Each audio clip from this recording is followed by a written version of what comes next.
Cap'n Bill rubbed his eyes, lit a match, and consulted his watch. 9 o'clock. Yes, I guess it's another day, sure enough. Shall we go on? He asked. Of course, replied the orc. Unless this tunnel is different from everything else in the world and has no end, we'll find a way out of it sooner or later.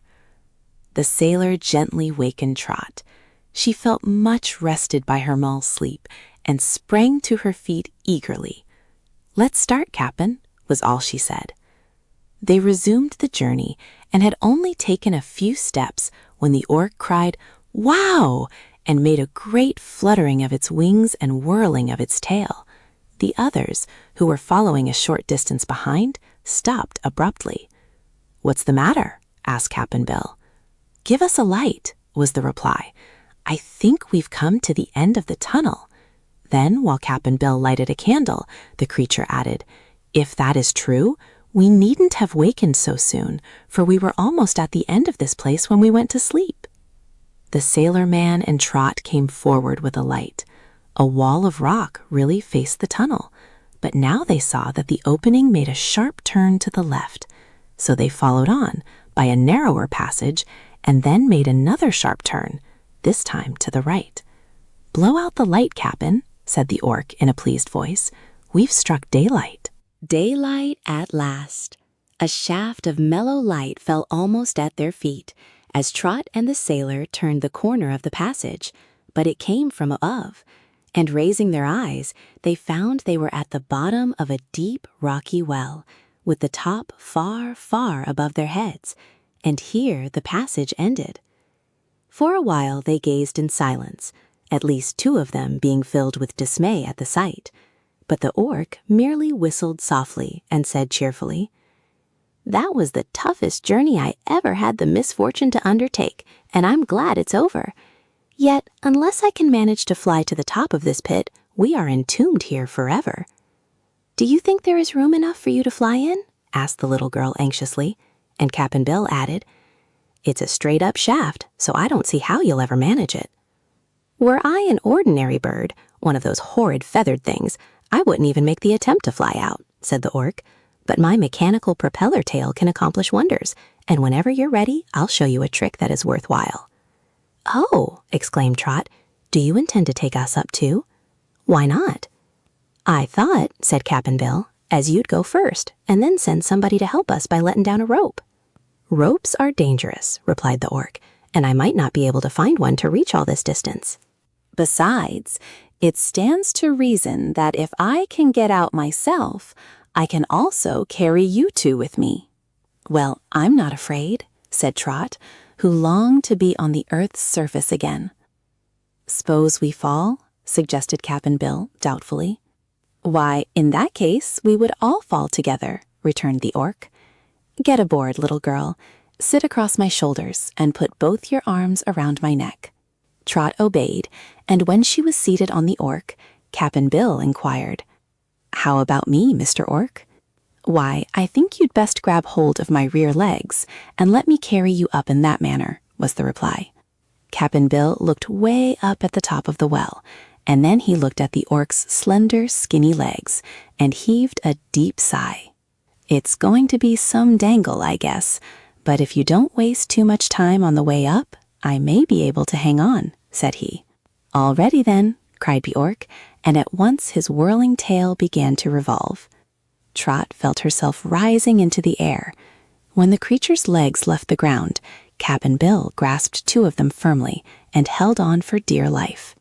The orc's body was tipped straight upward, and Trot had to embrace the neck very tightly to keep from sliding off. Even in this position, the orc had trouble in escaping the rough sides of the well. Several times it exclaimed, "Wow!" as it bumped its back, or a wing hit against some jagged projection. But the tail kept whirling with remarkable swiftness, and the daylight grew brighter and brighter. It was indeed a long journey from the bottom to the top. Yet, almost before Trot realized they had come so far, they popped out of the hole into the clear air and sunshine, and a moment later the orc alighted gently upon the ground. The release was so sudden that even with the creature's care for its passengers, Captain Bill struck the earth with a shock that sent him rolling heel over head. But by the time Trot had slid down from her seat, the old sailor man was sitting up and looking around him with much satisfaction. "It's sort of pretty here," said he. "Earth is a beautiful place," cried Trot. "I wonder where on earth we are," pondered the orc, turning first one bright eye and then the other to this side and that. Trees there were in plenty, and shrubs and flowers and green turf, but there were no houses, there were no paths, there was no sign of civilization whatever. "Just before I settled down on the ground, I thought I caught a view of the ocean," said the orc. "Let's see if I was right." Then he flew to a little hill nearby, and Trot and Captain Bill followed him more slowly. When they stood on the top of the hill, they could see the blue waves of the ocean in front of them, to the right of them, and at the left of them. Behind the hill was a forest that shut out the view. "I hope it ain't an island, Trot," said Captain Bill gravely. "If it is, I suppose we're prisoners," she replied. "Exactly so, Trot. But even so, it's better than those terrible underground tunnels and caverns," declared the girl. "You are right, little one," agreed the orc. "Anything above ground is better than the best that lies underground. So let's not quarrel with our fate, but be thankful we've escaped." "We are indeed," she replied. "But I wonder if we can find something to eat in this place." "Let's explore and find out," proposed Cap'n Bill. "Those trees over at the left look like cherry trees." On the way to them, the explorers had to walk through a tangle of vines, and Cap'n Bill, who went first, stumbled and pitched forward on his face. "Why, it's a melon!" cried Trot delightedly as she saw what had caused the sailor to fall. Cap'n Bill rose to his foot, for he was not at all hurt, and examined the melon. Then he took his big jackknife from his pocket and cut the melon open. It was quite ripe and looked delicious, but the old man tasted it before he permitted Trot to eat any. Deciding it was good, he gave her a big slice and then offered the orc some. The creature looked at the fruit somewhat disdainfully at first, but once he had tasted its flavor, he ate of it as heartily as did the others. Among the vines, they discovered many other melons, and Trot said gratefully, "Well, there's no danger of our starving, even if this is an island." "Melons," remarked Cap'n Bill, "are both food and water. We couldn't have struck anything better." Farther on, they came to the cherry trees, where they obtained some of the fruit, and at the edge of the little forest were wild plums. The forest itself consisted entirely of nut trees, walnuts, filberts, almonds, and chestnuts, so there would be plenty of wholesome food for them while they remained there. Cap'n Bill and Trot decided to walk through the forest to discover what was on the other side of it, but the orc's feet were still so sore and lumpy from walking on the rocks that the creature said he preferred to fly over the treetops and meet them on the other side.